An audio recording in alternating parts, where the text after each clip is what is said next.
उत्तर प्रदेश की गोला गोकर्णनाथ विधानसभा सीट पर वोट डाले गए। भाजपा विधायक अरविंद गिरी के निधन से खाली हुई सीट पर मुख्य मुकाबला सपा और भाजपा के बीच था, लेकिन इस बीच कई गंभीर आरोप सपा पार्टी ने भाजपा पर लगाए। जी हां, अखिलेश यादव के संरक्षण में सपा पार्टी ने एक के बाद एक कई ट्वीट करे। समाजवादी पार्टी ने ट्विटर पर भाजपा को जमकर घेरा। एक के बाद एक ट्वीट में चुनाव आयोग को भी नहीं बख्शा गया। समाजवादी पार्टी ने आरोप लगाया कि कई गांवों में भाजपा के लोगों ने बूथों कब्जा कर रखा था। भाजपा नेता खुलेआम लिफाफे बांट रहे थे।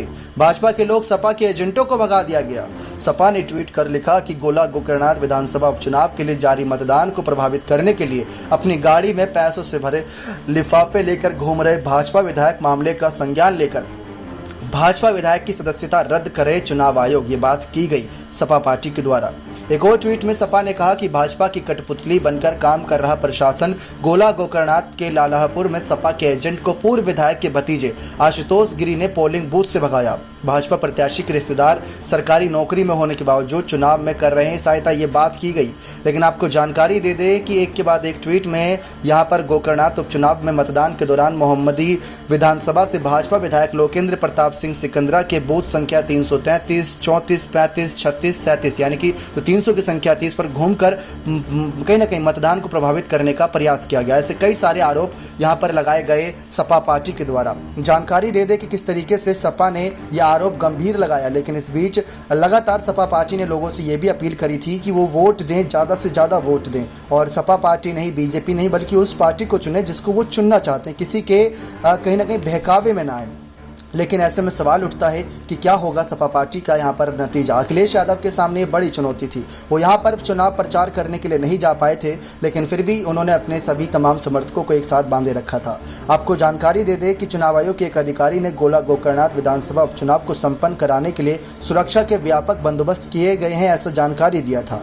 लेकिन आपको ये भी बता दें कि सपा से सियासत शुरू करने वाले अरविंद गिरी 1996, 2002 और 2007 में सपा के टिकट पर विधायक बने थे, लेकिन 2017 और 2022 में भाजपा के टिकट पर जीत हासिल करी। मगर इस बार उपचुनाव में भाजपा ने अरविंद गिरी के पुत्र अमन गिरी को प्रत्याशी बनाया। इस सीट पर कुछ महीने पहले हुए विधानसभा चुनाव में मुख्य मुकाबला सपा और भाजपा प्रत्याशियों के बीच था। भाजपा विधायक अरविंद गिरी को करीब यहाँ पर कह सकते हैं 1,26,534 वोट मिले थे, जबकि सपा के विनय तिवारी को करीब 97,240 मुकाबला टक्कर का था, लेकिन यहाँ बीजेपी ने जीत हासिल करी। गोला उपचुनाव में सपा और बीजेपी के बीच टक्कर रहती है, इस बात में कोई दो राय नहीं। लेकिन आपको बता दें कि इसके अलावा मुस्लिम वोटर की यहाँ पर बहुत अहम भूमिका रहती है।